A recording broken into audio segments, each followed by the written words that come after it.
Bienvenue dans cette nouvelle section dédiée au release monitoring. Donc le release monitoring, c'est l'application qui va permettre à Dynatrace de suivre l'ensemble des versions applicatives déployées sur votre cluster Dynatrace. Quand on parle de versions applicatives, on parle bien des versions de vos applications. Donc, et dans cette session, nous allons voir le release inventory. Donc, dans le release inventory, on va se contenter de faire un inventaire des releases disponibles sur la plateforme. Donc, comme j'ai dit précédemment, donc le release monitoring, c'est une application Dynatrace qui se présente comme ça. On verra plus tard lorsqu'on fera des sessions plutôt au niveau de la console Dynatrace. Donc, de manière globale, il y a 4 catégories. Il y a déjà la partie, comme j'ai dit, vous avez la partie filtre rapide sur votre application. Vous avez la partie vraiment release inventory. Dans cette section, on retrouvera l'ensemble des releases qui sont déployées dans Dynatrace. Plus tard, on verra comment est-ce que Dynatrace fait pour identifier vos releases. À côté de ça, vous avez une section release event dans laquelle on aura des événements qui vont être liés à nos releases. Donc ça, on verra aussi les release events en détail plus tard.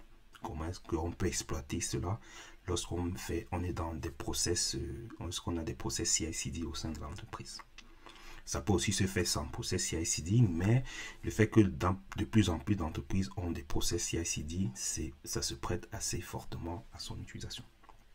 Et en dernière partie, on verra la partie tracking des issues. Le tracking des issues, ça va permettre, comme on avait dit précédemment, Dynatrace pouvait faire l'auto-remédiation.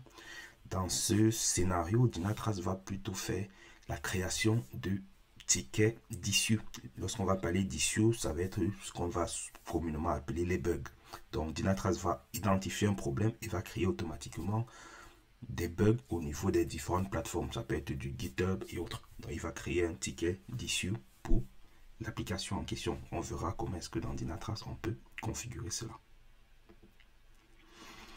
Donc précédemment, j'ai dit Dynatrace est capable d'identifier vos versions. Mais bien évidemment, pour que Dynatrace puisse identifier vos versions, il y a un certain nombre de mécanismes à mettre en place pour que Dynatrace puisse identifier vos versions.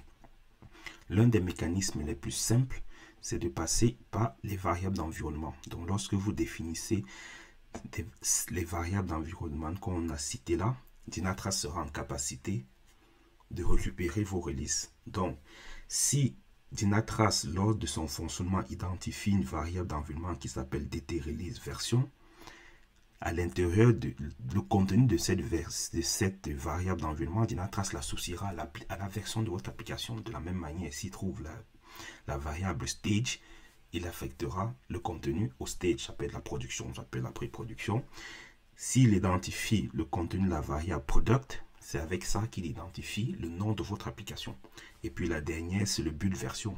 Bien évidemment, il y a une différence entre le build version et la version, tout simplement parce que ce qui est recommandé dans les bonnes pratiques, c'est d'avoir un seul build. On build une seule fois et on déploie plusieurs fois. Ça évite, parce que souvent dans certaines entreprises, on fait autant de builds qu'il y a d'environnement. Ça, c'est pas les bonnes pratiques. C'est on build une fois, et donc du coup, ça nous donne une version de build, et maintenant, ces versions, on la déploie, ainsi de suite. Donc, il ne faut pas builder une version pour la recette et rebuilder une version pour la prod. Sinon, vous n'êtes pas exactement dans le même scénario. Et dans ces variables d'environnement, vous pouvez, si vous avez un process, par exemple Java, donc, dans les paramètres du process, vous pouvez injecter ces variables d'environnement et c'est comme ça que Dynatrace dira pour votre process en question, je peux identifier les versions. De la même manière, si vous avez une application comme un serveur web Apache, donc dans les paramètres du serveur web Apache, vous pouvez pousser ces versions. En général, ça va pas être utilisé de cette manière parce que au niveau Apache, c'est pas vraiment une version, mais c'était pour vous donner un exemple. Donc, vous pouvez le charger dans le process, vous pouvez le charger en variable d'environnement, dans le process sous forme de variable d'environnement.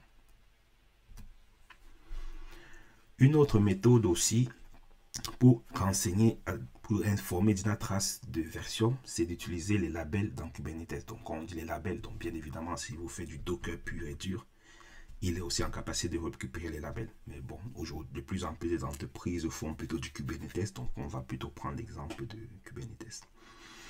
Donc, la première des choses, c'est don't repeat yourself. Donc, il ne faut pas se répéter. Donc, vous vous souvenez, on a dit qu'il y avait la variable dtrelease version. Donc, dans votre fichier de deployment, donc vous avez la section env de votre conteneur. Donc, vous définissez les variables d'environnement de votre conteneur et donc, du coup, on définit la variable dtrelease version. On aurait pu simplement dire dans la variable dtrelease version, on lui donne la valeur 1.0.1, mais comme tenu fait qu'on dit il ne faut pas se répéter dans vos configs, parce que lorsque vous répétez, vous créez le risque de divergence au niveau de l'information. Donc, pour pouvoir utiliser, parce qu'en général, la version, vous l'avez déjà définie dans le label qui s'appelle app.kubernetes.io/version, si vous faites dans les bonnes pratiques. Donc, la version, vous l'avez déjà définie ici. C'est pour ça que lorsque vous voulez définir ça sous forme de variable d'environnement, il ne faut pas redéfinir une nouvelle variable. Donc, vous définissez une nouvelle variable, mais au moment de lui affecter un contenu, vous faites la référence. Et ainsi de suite. On dit, va récupérer ce que tu auras dans Meta, va récupérer ce que tu as dans label, et dans les labels, tu choisis app kubernetes.io/version.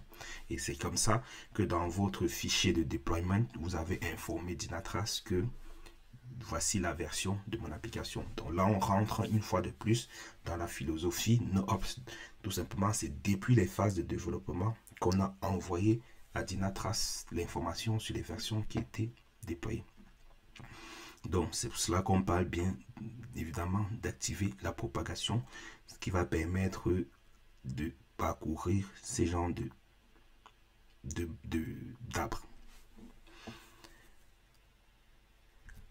Donc, on a vu deux méthodes pour enseigner les versions, dont l'autre méthode qu'on verra plus en détail plus tard, c'est le fait via des events. Donc, lorsqu'on fait des events, on verra plus en détail, il y a un event type qui s'appelle Custom Deployment. Donc, c'est un event dans lequel vous informez Dynatrace que vous êtes en train de lui donner des informations sur un déploiement. Et donc, du coup, comme on parle de déploiement, dans les paramètres du déploiement, on retrouve bien nos trois variables. Bon, bien évidemment, on est dans un payload, donc les variables ne sont pas nommées de la même manière, puisque là, il ne s'agit plus des variables d'environnement. Mais quand vous regardez les noms, il s'agit bien des mêmes variables. Donc, on est bien sur la version, on est bien sur le stage, on est bien sur le product. Et bien évidemment, on est sur le build version. Et c'est comme ça que lorsqu'on fait des releases, on verra ça plus en avant dans une session bien dédiée. On verra comment est-ce que vous pourrez intégrer ceci dans vos pipelines Jenkins, GitLab CI et autres, de manière globale dans votre chaîne CI/CD. Et lorsque votre chaîne CI/CD fera les déploiements, Dynatrace recevra l'information sur vos déploiements.